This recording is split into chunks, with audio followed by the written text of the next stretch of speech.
I'm Bianca Lager. I'm here at the Midwest Insulation Contractors Association. I'm giving the keynote address at their annual conference this morning, and I'm speaking about trust and leadership. This is really about using systematic tools to build a process of trust and high performance on your teams. And we're in beautiful Lake Tahoe. It is absolutely gorgeous here. I'm so excited to be here. So let's head in.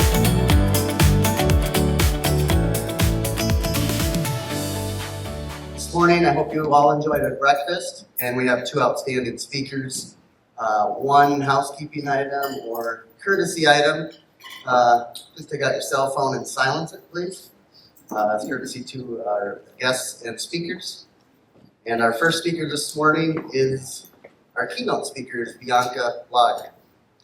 Bianca is going to be presenting the trust dividend, risks and rewards of getting leadership right and wrong. And later this morning, we'll hear from Pete Smith. So please join me in welcoming Bianca Lager. There we go. Can we hear me? Okay, perfect. Okay, so I always say I know you're my people if you know how to spell and pronounce my last name, because it's just like the beer, you know.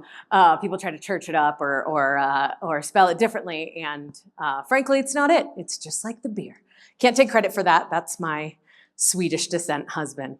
So it's such a pleasure to be here. Again, yes, my name's Bianca Lager, and what I'm talking about today, I call it the trust dividend, and essentially, we're going to talk about not only how to build high-performing teams and what it means to be a leader who is trusted, but really why that matters, why it's important, what's it to you if you do it that way or not, or if you use trust as a tool in your tool belt to build your businesses and to build your team. I work with a good deal of industries. A lot of the companies that I work with are in the trucking industry currently, construction, and airlines. So I think a lot of these principles, while they can kind of, I think, be looked at in, you're thinking about technology companies or software companies or things that are a little more in office constantly, we tend to kind of think about some of these concepts as not for us in these other industries. Hospitality is another one where the focus is less in on meetings all the time and in-office conversations. And sometimes we kind of fail to connect those in-person and personal relationship building. Some of you, I'm sure, are better at it than others, and some of you might do it really, really well. And if so, then I hope this is reinforcement for you of why these things are important and why relationship building as a leader is one of the most important things you're gonna ever do. So, I am a little high tech, okay? So join me. You might need to silence those phones, but I do want you to use them because we're gonna have some polls. We're gonna have some interaction on here. I'll try to scan or show you this QR code later as well if you don't catch it. But do scan it, pop up a browser window. When you pop that up, you'll actually also get a copy of the deck here. So if you wanna skip ahead. I would like you not to because I have some spoilers in there, but not only that, you could keep it for later. We can talk. My contact information is, you got all the things. All right, so let's get started here. Raise your hand if you're a leader. Great. Most people already agreed. You're manager, owner, business owner, executive. A parent, we lead as parents, right? Older sibling or a cousin. Those are also leadership qualities or positions to be in. Are you just an insufferable know-it-all who likes to tell people what to do? That's me. and listen, a lot of us as leaders, that's kind of how we start out, right? We're sort of just insufferable people, and for some reason, people start listening to us. Maybe it's because it's someone like me who, well, it's hard for me to stop speaking sometimes. Also, these shots, not for nothing, are from my LinkedIn learning courses. I always say, just open a browser, put them on mute, play it in the background, okay? I get royalties, guys. So it's like pennies, but help me out if you could. Helps buy my 4-year-old some dinosaur toys, you know what I mean? But leadership, isn't just that, right? It isn't just telling people what to do. It isn't just the job title that you have or the birth order that you are. So raise your hand if you lead. You think we lead? We hope so. Do you inspire? Do you influence? Do others trust you with unwavering support? It's a tough one. It's a tough question. And here's how I know the answer for myself and really why I'm here today. So I like to say I'm a recovering CEO. I spent the better part of a decade running a very high-performing company. We had anywhere from about 30 to 50 employees during the course of that decade. And when we sold the company in 2023, I don't know how many of you have been through an M&A process. You sold your company, if you've been on the buy side, the sell side, it's something to go through. It's something to go through, especially when it's a company where it's your heart and soul, you've really put it all into it. And it is sort of feels like the promised land of something that you've been building towards, but at the same time, it's incredibly anticlimactic because there is especially when you're on your sell side, there is so much kind of beating up that you feel like you're getting. And things change. The goalposts change as the M&A process rolls out. And so with our M&A process, at the beginning and the kind of concept of the process and who we were selling it to was that our company was going to kind of continue on as like a legacy, part of their company. As the process continued to play out, they wanted to fire everybody. And so at about 45 days before close or so, it became clear that was going to be the strategy. And so essentially, all these people that I'd been working with, and more importantly, the metaphor I like to use is all of the trust marbles that I have built up, that I have gained and lost and gained again over time, sort of accumulated to this moment of navigating through a very difficult process for these folks. And I know that I had unwavering support with them because on the other side of that, every single employee that I fired, and this is sort of like a symbolic, I think, metaphor for what we accomplished together, every single one of them sent me a thank you note. They sent me a really important, lovely message. And as a matter of fact, about once a quarter or so, we still kind of get on a Zoom and touch base with a few of them. And in a lot of ways, I'm still leading them. And, it's not just nice, like that's lovely. And trust me, it wasn't the severance package, the reason of the thank you. It was a thank you for the experience of what we had had. And I think that's pretty incredible. Because listen, I've run other companies, especially as a consultant now, I see a lot of the good, the bad, the ugly of different companies. And it's unusual. It's an unusual thing to have that dynamic with your employees, especially when you've fired them and you've terminated their income. I think that the reason I want to tell you that story and the reason I think it's important for you to know is that during the time that we were working together, they worked their tails off for me. And it materially impacted their financial outcomes. I watched people's lives change over that decade, and it certainly changed my own. It impacted the company financially. And when I think about the why for me, it provided me the means and the opportunity to materially change the way that my children are being raised versus the way I was raised. And now I'm teeing something up for you here, okay? So more on that later. Okay. So let's take a poll. Now this is the high-tech part. You got to get your phones out from that QR code, okay? And if you don't have that QR code, let me know so I can, let me see, I think I might be able to wave it for you here. The question is, do you oh, well, hold on, I jumped ship.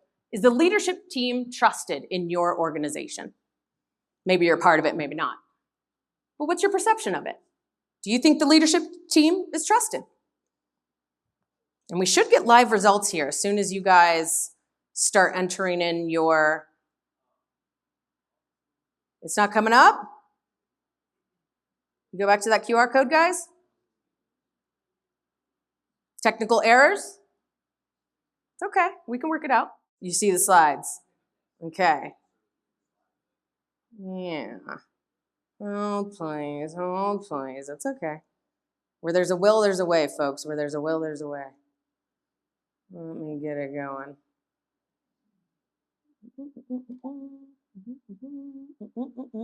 Anyone having success yet? Yeah? Success. Okay, it's happening. 72. That sounds like seems like a good number compared to what we have here. Okay, let's see if these results pop up. And if not, we're gonna move on. What a shame though, you know? In fact, actually, I have another solution. Give me a second. What is interesting about this is that if you take a minute to really catalog, you know, if the leadership team is trusted in your organization, what does that mean for you guys, right?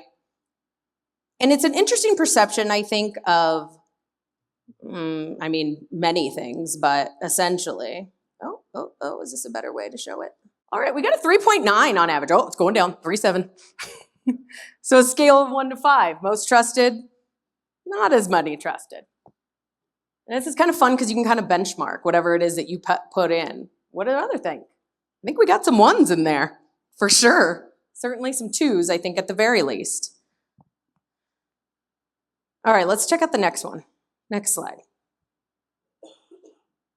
Do you trust your immediate teammates or direct reports? Again, scale of 1 to 5. Glad we worked it out, so now it's easy. Now you can just pop it in there and move on. Some of you probably already did them all already at this point, didn't you? Sad faces floating up there. Uh-oh. And don't worry, it's anonymous. I won't tell. Yeah, surprised, right? We got some surprised emojis floating out of there. Wow, uh-oh. Man, I don't trust other people. What's going on here? Are you trusted by others at work? You, yourself. What do you think? And you know, of course, this is a report. Yeah, this is high. We think so. I like to think so. The question is not, are you a trustworthy person? It is, are you trusted? It's two different things, right? Because I think we could think of ourselves as, you could trust me. Do they? Do you think they do? And of course, we're going to talk about what trust is. Okay, so bear with me a second because I'm going to switch this again since we got to do things the old-fashioned way here. But that's okay. That's okay. I hope that was helpful in terms of just kind of taking a look at what you think and really asking those tough questions, looking in the mirror, so to speak, of what is trust all about to you personally and to your team. And I hope it made you think about, is this something I need to look at? I'm going to create an absolute cardinal sin of public speaking here. And I'm going to read off my slide because I think it's extremely important. To trust someone, especially someone unfamiliar to us, our brains build a model of what that person is likely to do and why. In other words, we use both theory of mind and empathy during every collaborative endeavor. And the other person intuitively does this about us too. That means humans are constantly engaged in a two-sided game of trust. Should I trust you? How much do you trust me? At work, the trust game has an additional factor, which is the example set by leaders. As social creatures, we naturally follow leaders and model our behavior on theirs. The influence they have means they can easily sabotage trust in two key ways: by stoking fear and wielding dominance. Okay, so the guy who said this, I think pretty much could just like do this presentation and not me, but his name's Paul Zak, and he's founded an Institute of Neuroeconomic Studies. Essentially, how does the brain help us make money? Okay. He's a graduate professor, and he wrote a book. It's called Trust Factor: The Science of Creating High-Performance Companies. Obviously, someone who I think is pretty smart. I like to sum it up a little bit differently. When we give and receive trust at work, we earn positive dividends. I call these happy coins. Look at happy coins, right? And when we lack two-sided trust at work, negative dividends. Those are sad coins. Those are those sad emojis floating around, okay? So we're going to talk about things in terms of happy coins and sad coins. So sad coins compound to an even greater degree. And I'm going to demonstrate that very, very painfully by watching all of these sad face coins pile up. And, you know, I think it's a very easy calculation, and Paul Zak and other people who study this type of thing makes it pretty easy for me to prove to you that happy coins are real money coins too. There's a lot of statistics on them. I won't bore you with reading these, and again, you have the slides, but you can breeze through these and you can ask yourself, you know, what is important to you? And in fact, the next survey, if you haven't done it already, is going to be, which one of these matters to you the most? People enjoy their jobs more. They have more energy at work. They outperform their competitors by 4x. So what this means is that if you invested in publicly traded certified companies in 2020, you would have had earned 35% more than your return on the same investment. And what certified companies, it means there's like this, it's a happiness institute. And so they certify companies in terms of like, do they care about stuff like this that we're talking about? You would have made 35% more in those companies versus others that didn't reach those same standards of trust and other key factors that really focus on relationship building and performance at work. Interesting. All right, let me see if we can pull this off in this slide, and if not, I'll have to toggle back out. But what's your happy coin priority? What matters to you here? What is the word? It's a word cloud, okay? So this should be kind of fun, theoretically, if I don't have to change things, which I think I might. What is the thing that is the most important to you? What is your priority in terms of happy coins? We are going to do that. We are going to, boom. Let's see what we get. Is it money? Is it laughter? Is it happiness? Is it more energy? Is it, you know, company performance?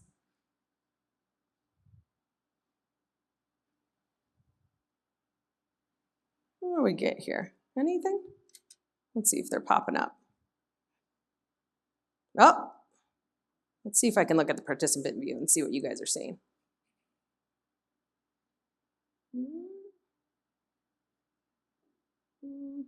No, that's not helping us. Okay.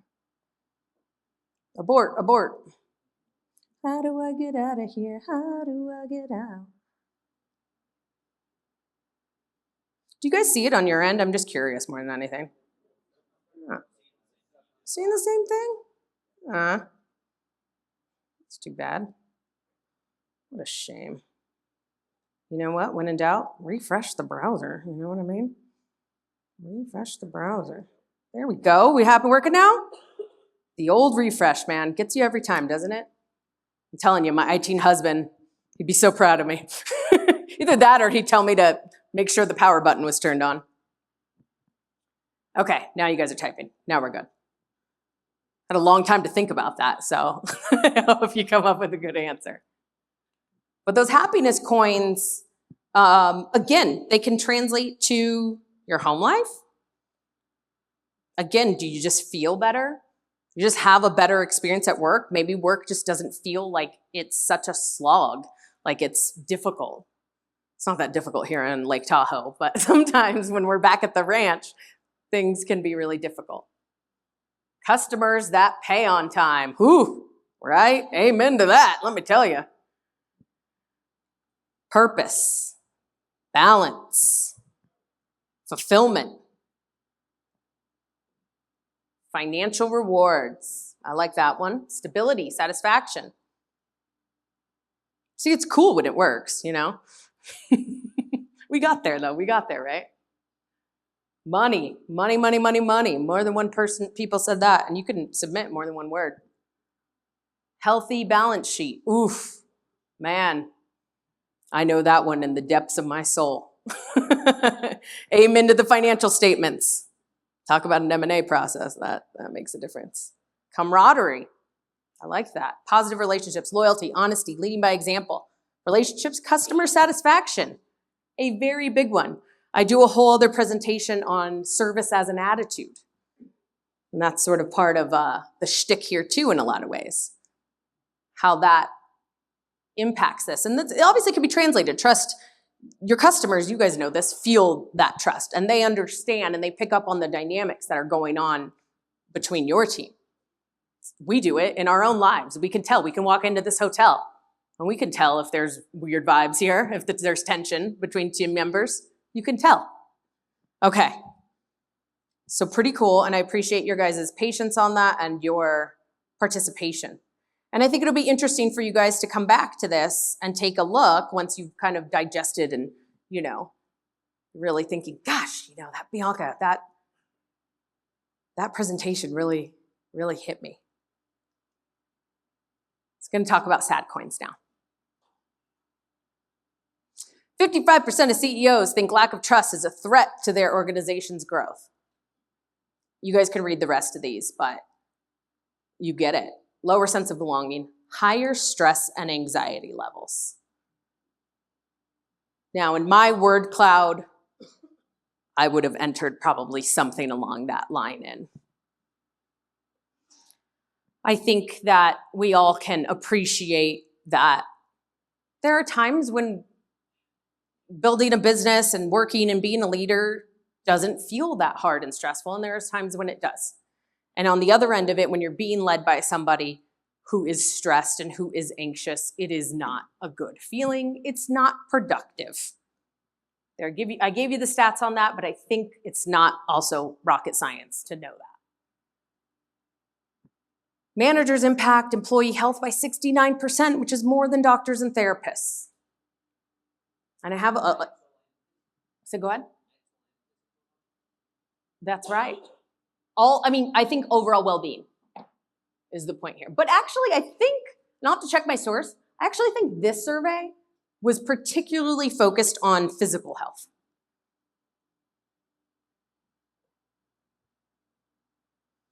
I could be wrong, actually. And in the slides, I was just about to say there's sources there, so you can find the survey and read up on it a little bit.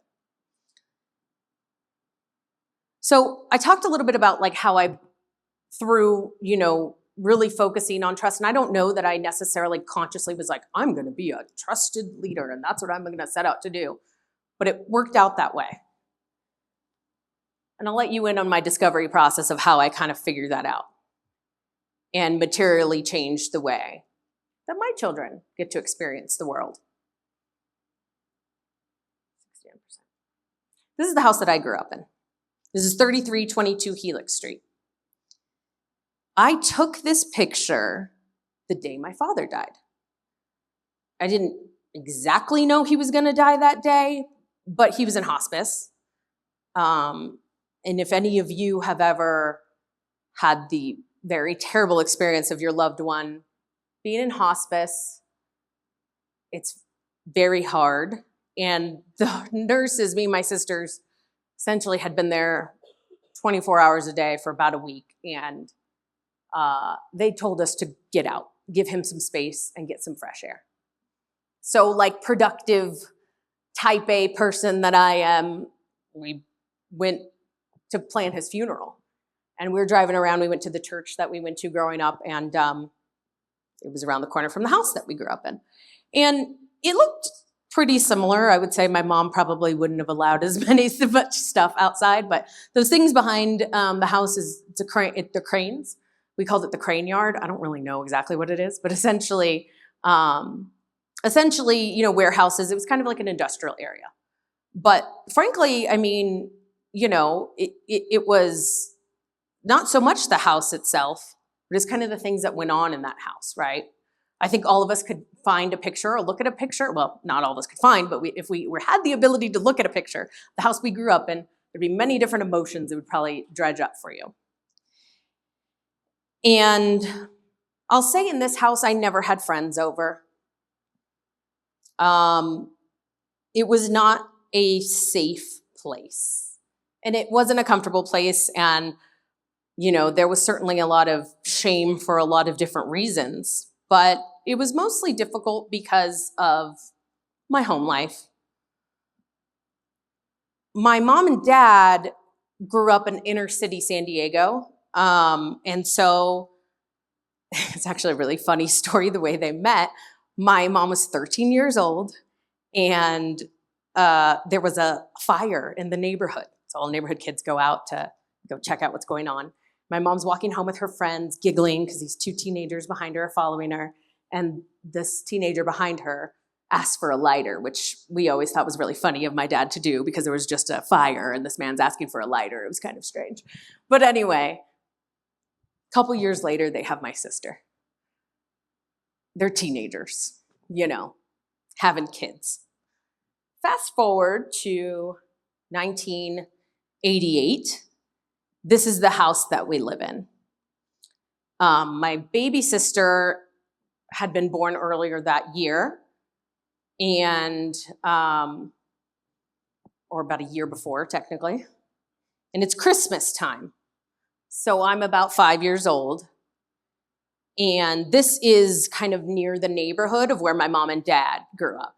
A little bit kind of off the beaten path of what my dad called the way he would roam the streets, but not for nothing, pretty close. And I think it's either Christmas Eve or the day before Christmas Eve, and I can't remember the story. I think it's the day before Christmas Eve. And police wake us up in the middle of the night, and they evacuate us from the house. So will my mouse work? I'm not sure, but I can point. That blue building right next to the house is an apartment building. And there was a man, you could almost see his window. It's like right in the back corner, who was holding his family hostage with a gun. And essentially his window kind of pointed directly into the bedroom that me and my two sisters shared. And so, I remember it vividly, the police getting us in the middle of the night, shielding us with their bodies and getting us out of the house, putting us in a police car. We went to my great-grandmother's house. My parents had both had difficult upbringings. My father had a good amount of violence in his house growing up. My mother was her mother was sexually assaulted, and that's how she was conceived. And she couldn't raise her. She couldn't really stand to look at her. And so my mom lived with that abandonment and was raised by my great-grandmother, her grandmother. That's who kind of rescued us on that night. And so to my parents' credit, these children, having children, they say, we're not doing this, we're not raising these girls in this world. That was it for them. So they scraped every dollar they could. They got a deal from a family friend of a house they couldn't afford. That was 3322 Helix Street. This was a little bit more in the suburbs. So, you look at this picture and it's like, oh, is this a place, you really want your children to be? But it was for them, right? And it was an improvement. there were 3 bedrooms in the house. You know, there's a lot of things going from. And in the context of all of that, I think that it's important to kind of set up some of the things that I think are materially important for folks. My dad's cancer journey was one that obviously brought a lot of sadness, difficulty. It's 4 years. If any of you have been through it, you can understand. My parents weren't married anymore. Their marriage fell apart when I was about 19, which was impressive, frankly, all things considered. So me and my sisters were his caretakers. And the picture on the far side, I guess, over there is I was 6 months pregnant and I moved into the hospital with my dad. We didn't know if he was going to meet my baby. So we thought that might be as close as we were going to get. And I think that it's important for me to show you these things because during this time, this is the epiphany that I had essentially about trust and leadership. Maybe about, 2 months before that, I moved into the hospital with him. My dad had come up to visit me and my husband. You know, I was pregnant and he was kind of in between treatments and doing okay. We had a very long conversation that I'll never forget. And while cancer took a lot away from my family, it gave us opportunities to have conversations we might not have ever had.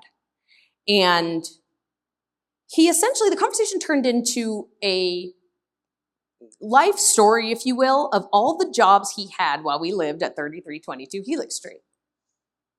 This man didn't really have a career. He always said, to him, football was everything. Big Chargers fan, okay? Die hard. These people didn't have 2 pennies to rub together, and yet he found ways for us to go to those games. Best memories of my childhood. He always said that, career-wise, I never even made the playoffs. But I always showed up to practice and I gave it my all. So he was a legal courier. He delivered, packages and legal documents. I rode around with him quite a bit. He was an EMT. He was a security guard. He worked so many different odd jobs. Fixed computers at one point. Sold Amway products, not for nothing. I remember that phase. He was always trying to figure it out and just doing whatever it took to make ends meet. I have memories of him being unceremoniously fired. And so to hear the behind the scenes stories of those, and of course, as an adult, to be able to talk to my father about what those experiences were like, because I know what my home life was like. I know what that felt like. So what was he going through? It was an interesting conversation to have. The demeaning conversations, the certainly lack of trust that he experienced, never experienced anything better. The way that pay, benefits, all sorts of things, decisions that impacted his life when he was hanging on by a thread that impacted all of those sad coins that we saw. I mean, he had every sad coin you could think of because he never really had an opportunity to be in an organization or to have a work experience that was based on good performance, good trust, good relationships, good people. Obviously, the man had a lot of unprocessed trauma, and he could have done a better job taking care of himself and bettering himself. But we are all on a slippery slope. And in many times in our lives, your slope is a lot more slippery than others. And so to really hear, he worked at my favorite. He sold cars at a Nissan dealership. And anyway, the stories he told me about his manager and the humiliation, the things that he would make them do. And then, he was kind of putting that into context of kind of coming home. Of course, my mother had her own issues, so their relationship was strained. We were 3 very loud girls. It was a lot. And it wasn't hidden in my house, probably because of my parents' immaturity, but they I remember praying with my mom who's bawling her eyes out, hoping my father doesn't get fired. All of these things. I think you guys get it. You paint the picture, and I'm painting the picture here of what this man's experienced life. And this was my aha moment to understand and know that I'm having this conversation, I'm maybe 5 months pregnant or so, and I'm CEO of this company. I'm in the middle of it. I am maybe 2 or 3 years in. I certainly have never been inclined to lead a company the way that my father's work experiences were. So that wasn't what was happening. It's not like I changed everything the next day, but I banked it finally. And I understood I am never letting any employee feel that way. I'm never letting that experience for work. It's just not necessary. What is the point? Obviously, the stress and anxiety and the sad coins that he compounded, he brought them home to me. Physically, mentally, emotionally, brought them home. And that's on him, right? But it is also a responsibility, I think, of all of us to understand that the basic foundations and the principles that we live by and that we run our organizations by, there's far more at stake than buying a nice house for your kids to play in. There's far more at stake than the vacation that you want to go on, the M&A deal that you want to make. There's far more at stake. And here's some examples, I think, that are clues to everybody that something might not be scoring that high score in the is everybody trusted at work. Someone just constantly handling it themselves because they don't believe that people are going to follow through. I see this one a lot, especially as a consultant. People nodding in agreement. Okay, sure thing, boss. But then we are just constantly venting to each other afterwards. Managers feeling paralyzed. This is such a big one. And again, as a business consultant, I help other companies now work on their productivity and work on building high-performing teams. When managers and directors, whatever, your leaders are not able to make the decisions that they need to make, and they feel paralyzed because every small decision, let me tell you, I know a CEO who harps and has hour-long conversations about the logo placement on brand merch hats, okay? It's not necessary. You need to do other things, right? We all get caught up in little things. But when you create a culture that you can't even make a little tiny decision as a marketing manager of where a logo should go on a hat, I may not be doing something right. And these are microaggressions. These are the things that might not be as profoundly upsetting or, create the stress that Bobby Calhoun, my father, experienced, but they are things that drag your company down. Employees staying silent when they see a problem because they're just it just ain't worth it, me bringing it up. This is going to cause a bigger conversation. I'm exhausted. It just didn't go well last time. They got chastised. Am I doing on time? Okay, all right, we're doing all right. This is the one that gets people a lot, the top performer. Suddenly keeping their distance. They're doing the job, but there's a spark missing. There's something going on. A lot of times we tend to think, oh, well, they might be going through something, or I don't know, or maybe, we throw our hands up well, no. Something's going on there, and something needs to be confronted. So, how do we create trust, avoid sad coins, and create happy coin wealth? How do we do it? Okay, this is a big question for the room. I'm not sure if I'm going to get the right answer. Is anyone in here a Taylor Swift fan? Yes, we have a few. Okay. There is a Taylor Swift song. You're going to know it. You know how to ball. I know. Thank you. Now, Taylor Swift has absolutely nothing to do with this. It's just a line in her song, and there's always one person in the room that knows it. This is Aristotle, who Taylor Swift claims to know versus Travis Kelce, who knows how to ball. Okay, that's the point of the line in the song. Aristotle. I don't know if anybody would have gotten that right. He could be any one of these philosophers, okay? I'm bringing him up because Google, a little company called Google, did a research study called Project Aristotle. Please do Google it. They set out to say, how do we create happy coins? What's the secret sauce? Why do some of our teams do better than others? And they said, you know what? We have a lot of people. We have a lot of teams. We can gather data pretty well and report on it. And we have access to, I don't know, the internet to do research and accumulate a lot of stuff together. So they said, okay. Is there an introvert versus an extrovert balance? Is there a golden ratio of men to women? Is it like the social activities we do outside of work, the happy hours? Similar interests? Do people need to kind of be similar, have some things in common a lot more? Diversity, maybe we actually need to be different. What is it? So can anybody guess? The one factor that they discovered is as the most important to create high-performing teams. It is related to trust, but it's not trust exactly. So that's a decent guess, right? And it's related to that. It's close. It's related to that. Anyone know this term? It's kind of like a buzzwordy term these days. Any guesses?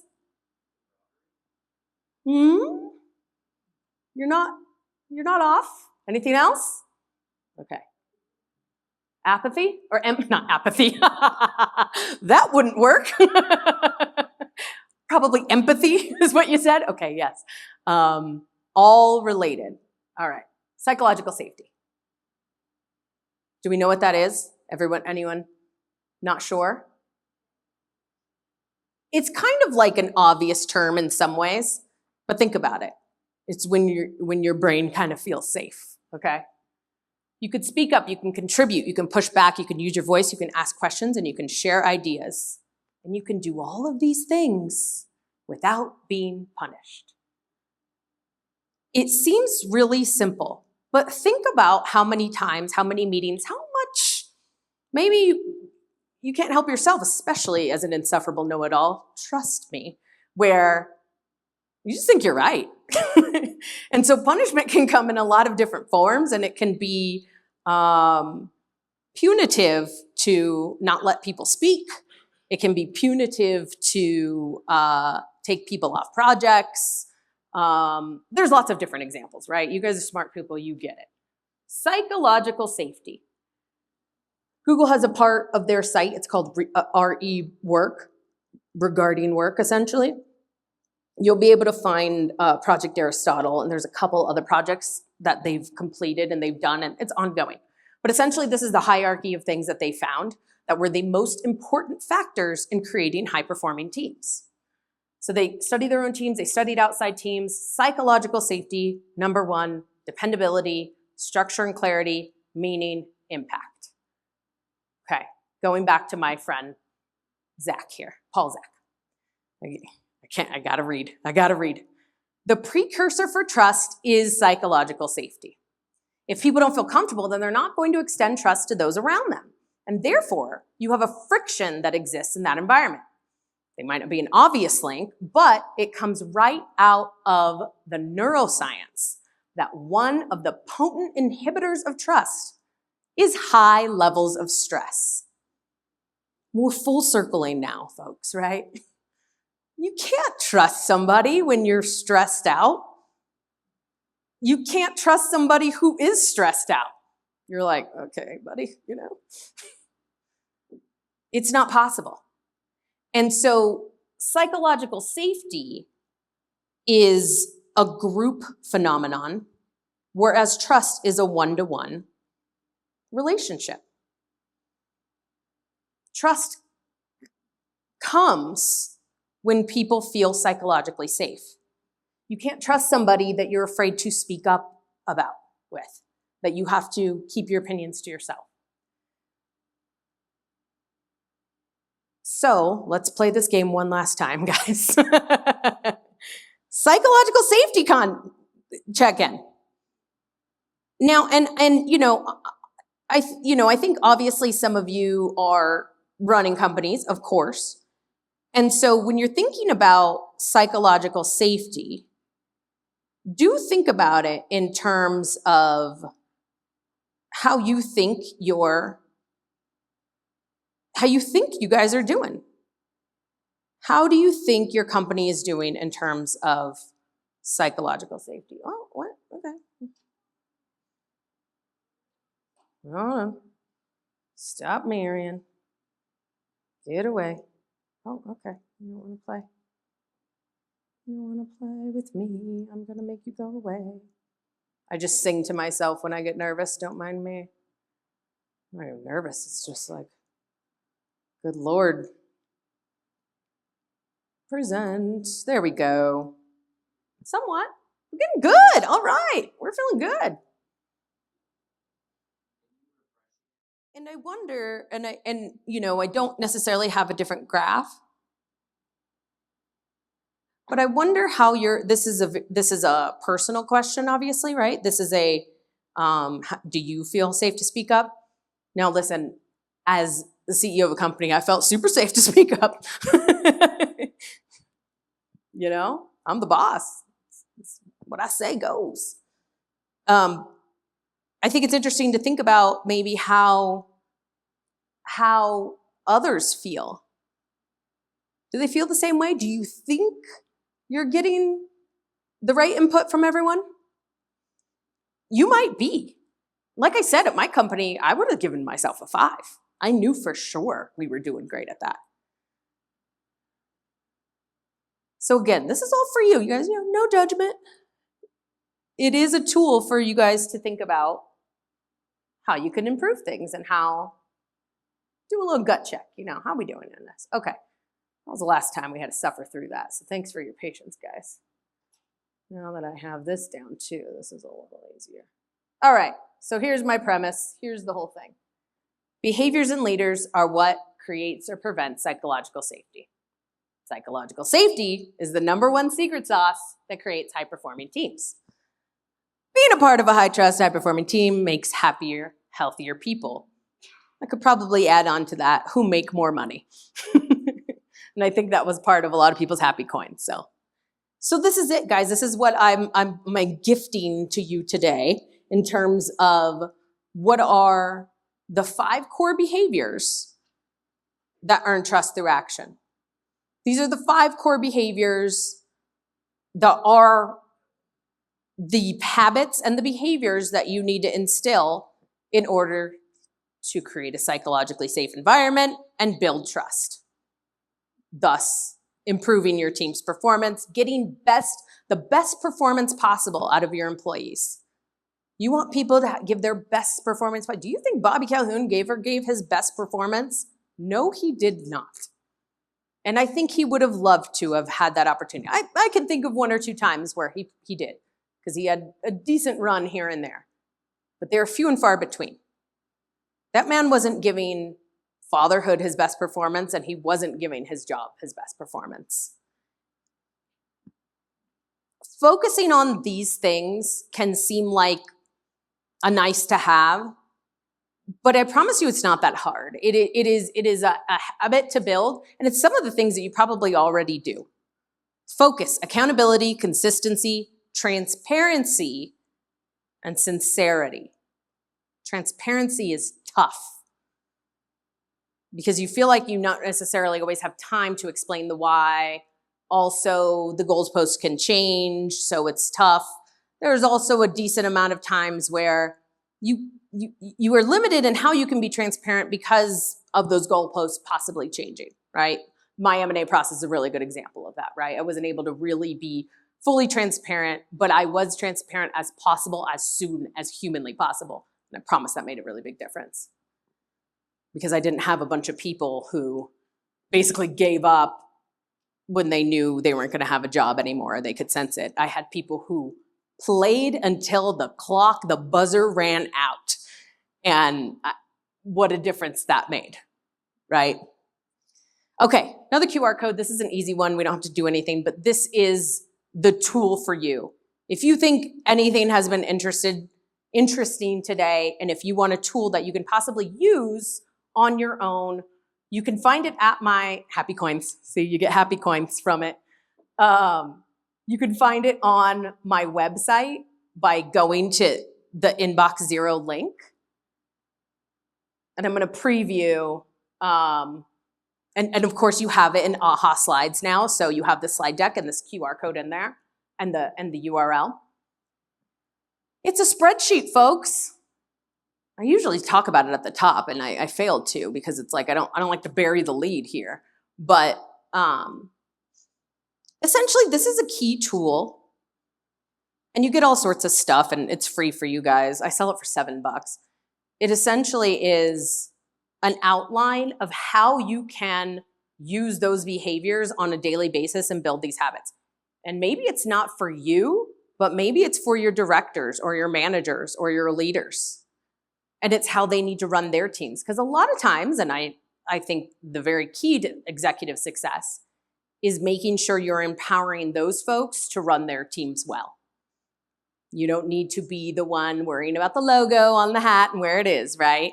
But you do need a great, maybe marketing manager who is systematically running their team and their strategic initiatives well, so that nobody needs to talk about that stuff for an hour, okay? And I promise you, by using the spreadsheet to identify what are we doing, why are we doing it, and one of the most important columns that you go through, and the PDF kind of goes through the exercises to kind of help you make these decisions. Eventually, it becomes second nature, okay? To where like you hardly even need the spreadsheet because you're in the habit of asking yourself, every single decision, strategic decision that we make at this company, we need to answer these questions. The most important question to me that gets overlooked a lot is emotional effort. We're talking about things at work and we're saying, we're going to go after this industry next, or, this partnership needs to happen. We really need to change from this material to this other material, or we're having safety concerns because of X, Y, and Z reasons, and we need to do some training or something. Any kind of initiative. One of the key things we look at is cost, right? How much is it going to cost? What is it going to cost us, right? And that's important. We need to know like the cost-benefit analysis there. And you could easily add a column onto this to do that really quickly. But one of the things that gets overlooked is, and pardon my French here, but what is the pain in the ass level that this is going to cost my team? Not money, but are we kind of like, do I have to do this?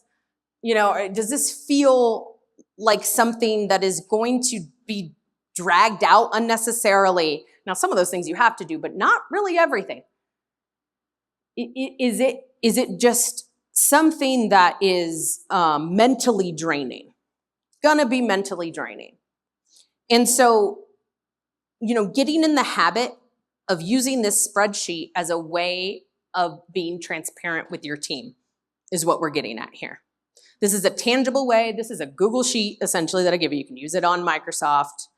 Obviously, it's Excel. It's a spreadsheet, right? Use it wherever you find your spreadsheets. But the point being is that it is helpful as a shared document, and it gives your people a tangible transparency source to say, oh yeah, this is why. There's another column I want to talk to you about, which is glass versus plastic. Does everybody know who Nora Roberts is? She's an author, okay? She gave an interview once, and they're like, Nora, you're so successful, and you're a mother. How do you do it all? And she's like, I don't.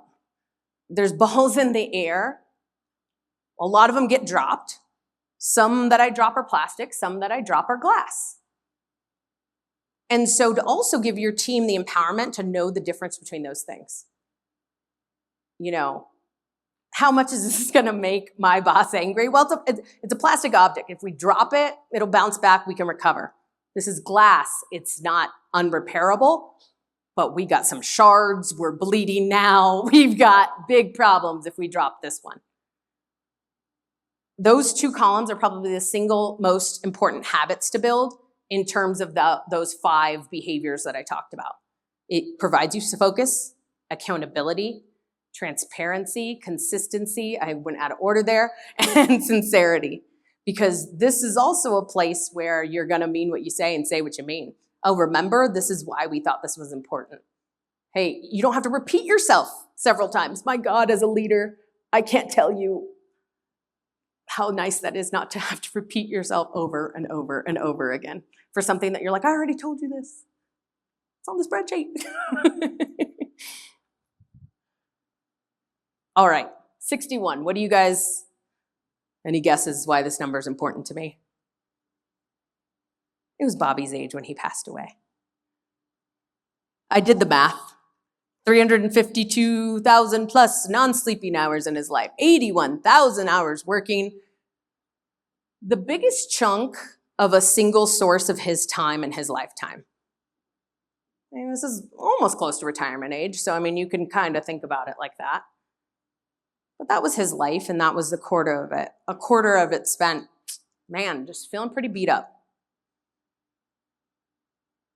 And you know, all the like ROI and the happy coins things, again, I wasn't gonna harp on it too much, but you have the stats there. That one statistic of if you invested in companies who set this stuff as a priority, you make 35% more. There's not very many things that give you that kind of return. Not very many things at all. He did meet my baby. Henry, my oldest, was 6 months old when my dad passed. He didn't meet George. That's my second one. He's 4 now. Chicken nugs and mama hugs. And the joke in my family is George looks like my husband and my dad had a baby together. I almost never cry when I say this. This one got me, I don't know why. Must be the lovely people in this room. Anyway, that's it for me, guys. So I really appreciate your time and listening to all those personal stories.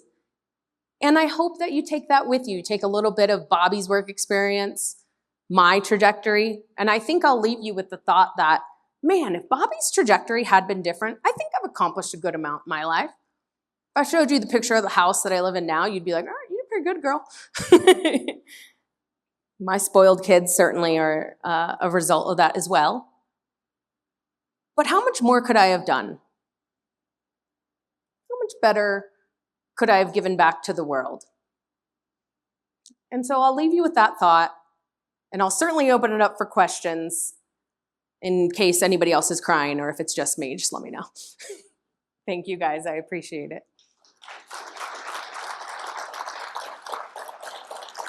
How'd I do on time? Not bad. Questions, comments, compliments? By the way, use that one. I use that in team meetings all the time. All right, guys, it's been a pleasure. Thanks for bearing with me with all those technical difficulties.